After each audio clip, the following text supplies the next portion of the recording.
Welcome to the Deep Dive. Today we're going to be diving into the world of Seneca. Oh, Seneca. Yeah, Amazing. this is a Stoic philosopher who lived during the Roman Empire. Yeah. And what's really fascinating about him is that his writings are still surprisingly relevant today. Hmm.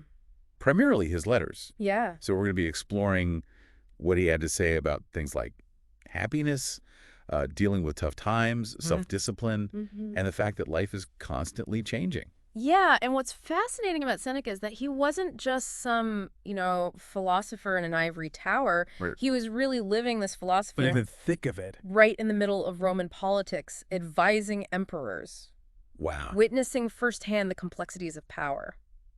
That's got to be, Yeah. that's got to be pretty wild. Oh, yeah. That's what makes his letters so intriguing, right? Yeah. They're not just abstract ideas, they're reflections on how to live a good life Yeah. in a world that can be pretty chaotic. Absolutely. And to really get into Seneca's perspective, we should learn a little bit about his background. Sure. So Seneca was not only a philosopher, but also a prominent politician, Wow. even a playwright.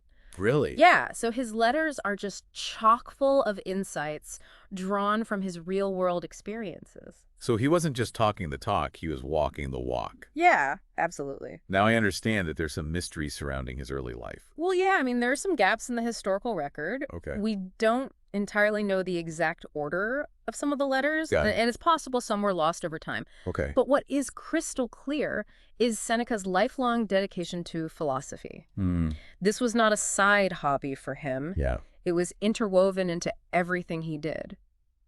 Yeah, and it seems like he wasn't afraid to tackle some really big questions, Yeah. like the nature of reality itself, Oh, yeah. the limitations of language. Absolutely. And in Letter 58, Oh, letter 58. he actually uses humor to talk about how difficult it can be Oh, yeah. to express those really complex philosophical ideas with words. Yeah. So he compares it, to trying to translate the Greek word for gadfly into Latin. Gadfly. Yeah. I like that. Yeah. So he's saying that sometimes words just aren't enough. Yeah, he's really pointing to the gap Right. between the richness of our experiences and the tools we have to articulate them. Right. And this awareness of the limitations of language comes up again and again in his letters. I guess it's like trying to explain what love feels like. Exactly. You could use all the words in the dictionary, Yeah. but it still might not fully capture the experience. That's a great analogy. Right. Yeah, it's kind of ineffable in a way. It is. It is. But to understand how Seneca tries to bridge this gap, Okay. we need to look at one of his key influences, Plato. Ah, Plato, the allegory of the cave, right? Exactly. That idea that there's a deeper reality Yeah. beyond what we see on the surface. Yeah. And in Letter 58, Seneca dives into this concept of, what is... And he's drawing upon Plato's ideas about forms and ideas as this kind of like underlying structure of reality. Okay, so maybe we need to break this down a little bit. Yeah. What exactly did Seneca mean by forms and ideas? Well, imagine a painter creating a portrait of someone. Okay. The person being painted represents the idea, right? Right. Their essence, their true self. Yeah. And the painting itself is the form.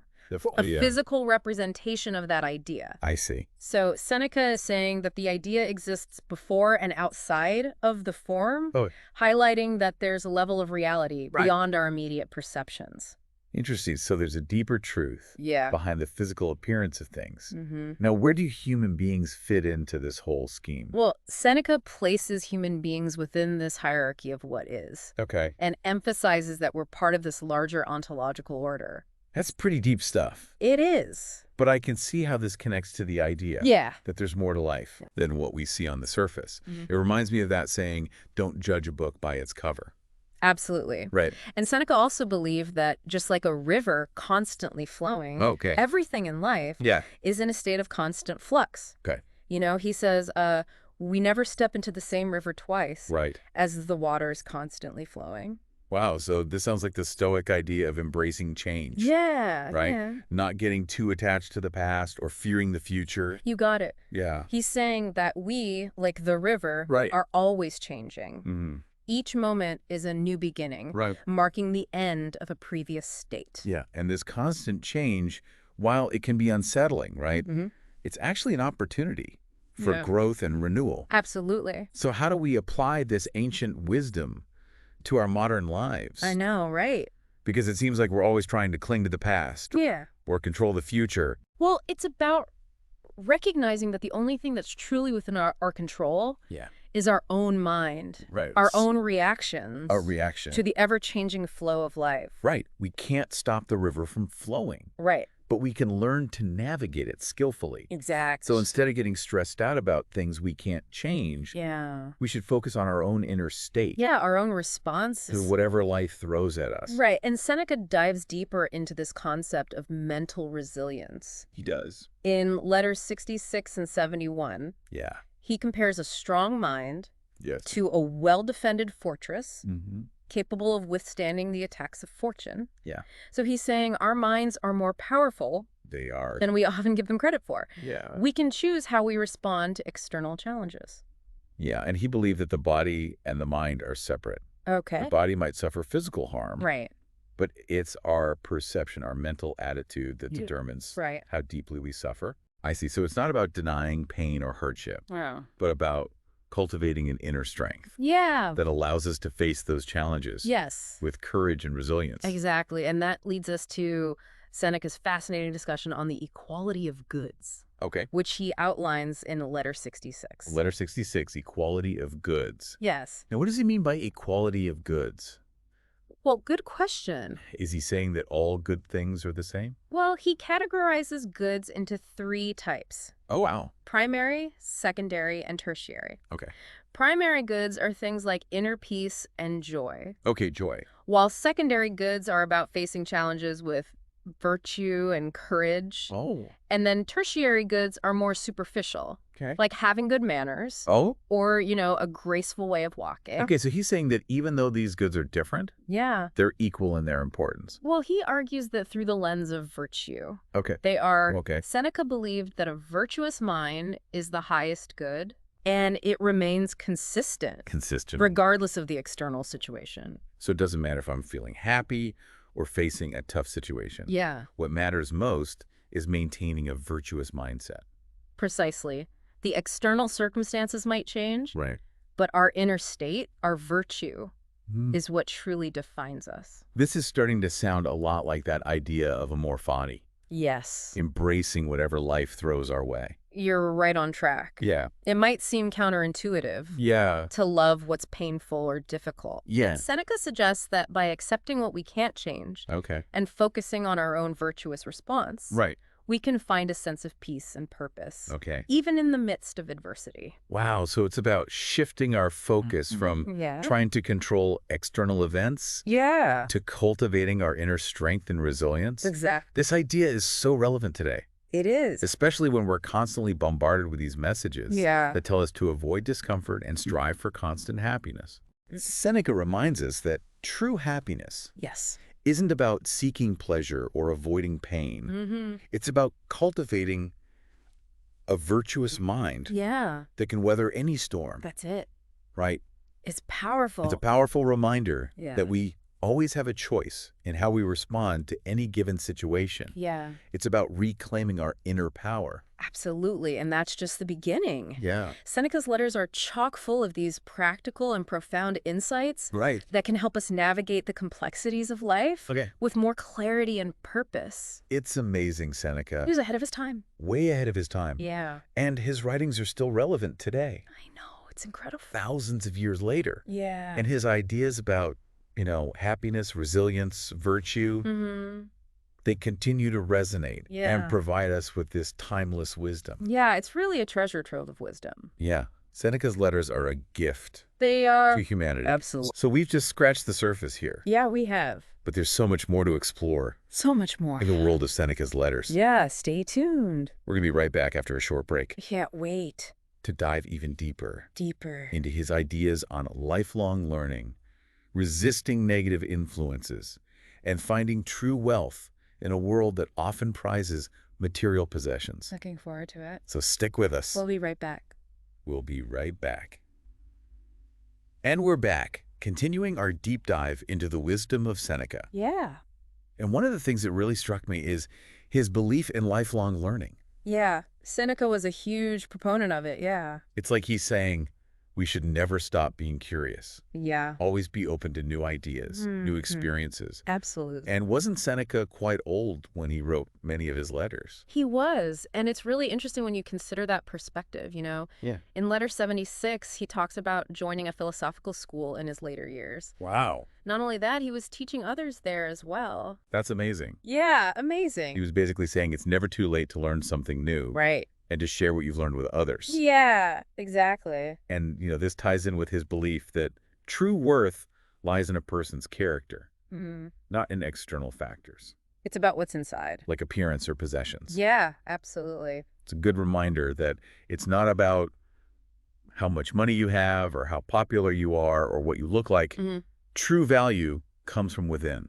Right, it's those inner qualities. Right. And in Letters 76 and 119, Seneca uses a powerful analogy Oh, to yeah, drive home this point. he does. He compares a dwarf standing on a mountain Okay, to a giant standing in a well. I'm picturing it, yeah. How does that relate to judging a person's worth? So the dwarf might appear taller Okay. because he's standing on that mountaintop. Right. Just like someone might seem more important because of their wealth or status. Right. Their position. But their inherent size, their true worth, remains unchanged.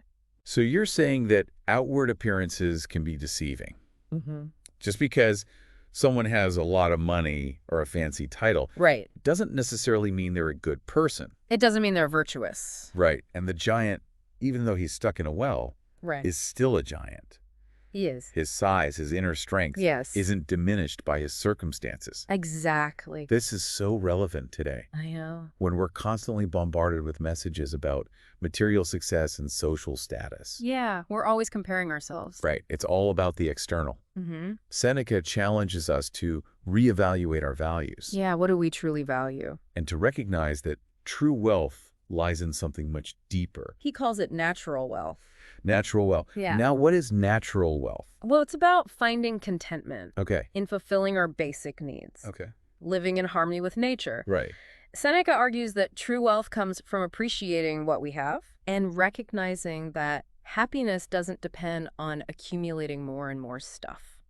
This reminds me of the minimalist movement today. Yes. People who are choosing to live with less stuff Yeah, simplify. and focus on experiences, Mhm. relationships, and personal growth. It's fascinating how Seneca's ideas from thousands of years ago Right. were still so relevant today. Yeah. It shows that the human search for meaning and fulfillment Mm-hmm. is really timeless. It is. It is. So speaking of modern trends, Yeah. what do you think Seneca would have to say about our obsession with being busy all the time? Oh, the busyness. Right, constant hustle and productivity. I don't know if he'd be on board with that. Actually, he was quite critical of that. Really? Yeah. He wasn't about that hustle life. No, not at all. So he was critical of busyness for its own sake. He was. Not necessarily busyness in general, Right. but when just busyness to be busy. Exactly. He talks about in letter 122 Yeah. how so many people are busy doing things that go against their natural rhythms, Yeah. and it leads to unfulfilling lives. Right. So it's not just about being busy. No. It's about being busy with the right things. Yes, exactly. With activities that align with our values Mhm. and give us a sense of purpose. And he uses this striking metaphor Okay. to illustrate this point. Double He it. compares people who are constantly busy to birds being fattened in darkness Oh, wow.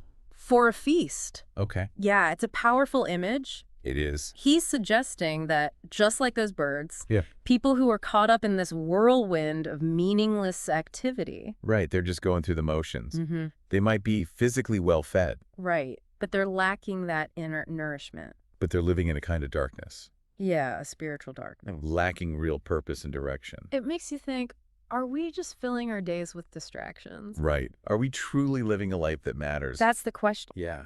That's a powerful question Seneca pushes us to consider. It is. It's a wake-up call. So it's not about rejecting all forms of busyness. No. It's about being intentional with our time Yes, absolutely. and energy, making Mm. sure that our actions are aligned with our values Mm-hmm. and contribute to a life well lived. And Seneca goes even deeper. You know, Right. he warns us about the dangers of listening to those who glorify vices. This is in Letter 123. Oh, Letter 123. Yeah, it's like the saying, you are the company you keep. Right. The people we surround ourselves with, the ideas we consume. Right. It all has an influence on us. It shapes us. Yeah. Seneca was acutely aware of how easily harmful values can creep into our minds. It's subtle. It is. It's insidious. Yeah. Sometimes even through conversations that are disguised as, philosophical. Wow. Yeah, it can be deceptive. It can. Like it's a wolf in sheep's clothing. Exactly. But it's actually leading us down a harmful path. Right. And he encourages us to be discerning, to guard our minds against those negative influences. Subject ourselves. Yes, protect our inner space. This feels especially relevant today Oh, absolutely. with social media Right. and the constant influx of information and opinions. It's overwhelming. It can be overwhelming. We need to be those critical thinkers. Yes. Questioning what we hear, what we see, Right. and making sure we're not letting negativity or harmful values take root in our minds. So it's not about shutting ourselves off from the world, No. but about being mindful Yeah, being selective. of what we allow into our mental space. Exactly. All of this is making me want to reread Seneca's letters Me too. with a fresh perspective. Yeah, there's so much depth to uncover. I'm starting to understand why his work has resonated with people for centuries. It's timeless wisdom. It is, and I'm sure we'll uncover even more Yeah, as we continue our deep dive. absolutely. So we'll be back after a short break to explore some key takeaways from Seneca's letters and how we can practically apply his wisdom to our lives. It's going to be good. Stay tuned. Wow, we've covered so much ground already. Yeah, it's amazing. But I feel like we've only just begun to uncover the depths of Seneca's wisdom. Oh, there's so much there. So what are some of the biggest takeaways for you from our deep dive into his letters? What really stands out to me is Seneca's unwavering belief in the power of the human mind. He constantly reminds us that true happiness and fulfillment, Yeah. they aren't determined by external factors like wealth or status. Right. It's not about the externals. No, it's about our own inner state. It's about our mindset, our attitude. It is. It's about how we choose to perceive the world. So he's saying we have more control over our own happiness than we realize. I think so, yeah. It's not about what happens to us. It's Yeah. how we choose to react to it. It's that space between stimulus and response. Right. That's where our power lies. In Seneca, he gives us these practical tools He does. for cultivating that inner strength Yeah. and resilience. Yeah. Like focusing on what we can control, Right. our own thoughts, actions, reactions. Letting go of what we can. And that's a powerful concept, especially in a world where Right. we often feel so overwhelmed. Right. It's like we're at the mercy of events. It can feel that way. Right. Outside of our control. But Seneca reminds us we always have that power to choose. To choose our perspective, our attitude. It's about reclaiming that inner freedom. Right. And that perspective, that inner strength, It's empowered. is what empowers us to face adversity with courage, to find contentment in the simple things, Yeah. to live a life that is truly aligned with our values. It's about living authentically. So let's talk about practical application. Okay. Yeah. What are some concrete things that our listeners can do Yeah. to integrate Seneca's wisdom into their daily lives? Well, one of his most thought-provoking recommendations is to regularly reflect on our own mortality. On our own mortality. Yeah. I know it sounds a bit morbid, but he believed that by contemplating our own finiteness, Okay. we can gain a deeper appreciation for the present moment. Right. It shifts your perspective. It does. Make choices that are truly meaningful. It's like that saying, live each day as if it were your last. Right. But not in a depressing way. No, not at all. But more like it's this powerful motivator It is, yeah. to live more fully and intentionally. Yeah, to really savor each moment. Because we realize how precious time is. Yeah, absolutely. And another practical tool Mhm. that Seneca offers is mindfulness. Oh, mindfulness is huge. Being fully present in this moment Yeah. rather than dwelling on the past or worrying about the future. He encourages us to pay attention Well- to our thoughts, emotions, physical sensations, Just noticing. cultivating a greater awareness of our inner world. So it's not about ignoring or suppressing our feelings, No. but more about observing them without judgment. Yes. Simply being present with what is. It's a practice. Which I imagine is especially helpful in our fast-paced, always-on world. It's an antidote to that constant busyness. Right. It creates that space of stillness. Yeah, the inner calm amidst the chaos. And this has been such a It fascinating has. and enriching conversation. I've really enjoyed it. I've learned so much. Seneca is He's incredible. really a treasure trove of wisdom. So is there any final nugget of wisdom from Seneca that you think our listeners should take to heart? Woody. One that's always resonated with me Okay. is his unwavering belief in the importance of lifelong learning.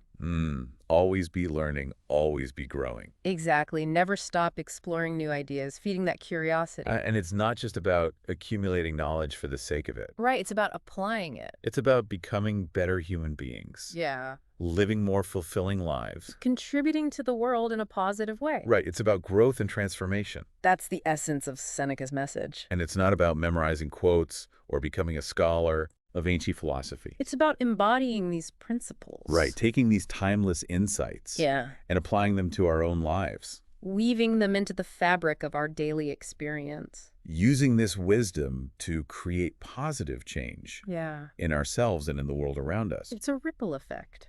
Seneca reminds us that the pursuit of wisdom is a lifelong journey. It is. And that even small changes in our thinking and behavior can have a ripple effect, contributing to a more just, compassionate, meaningful world. It's a journey worth taking. Absolutely. Well said. And I think on that note, it's fitting to leave our listeners with a powerful quote from Seneca himself. Oh, I love this one. He wrote, "It is not that we have a short time to live, but that we waste a lot of it."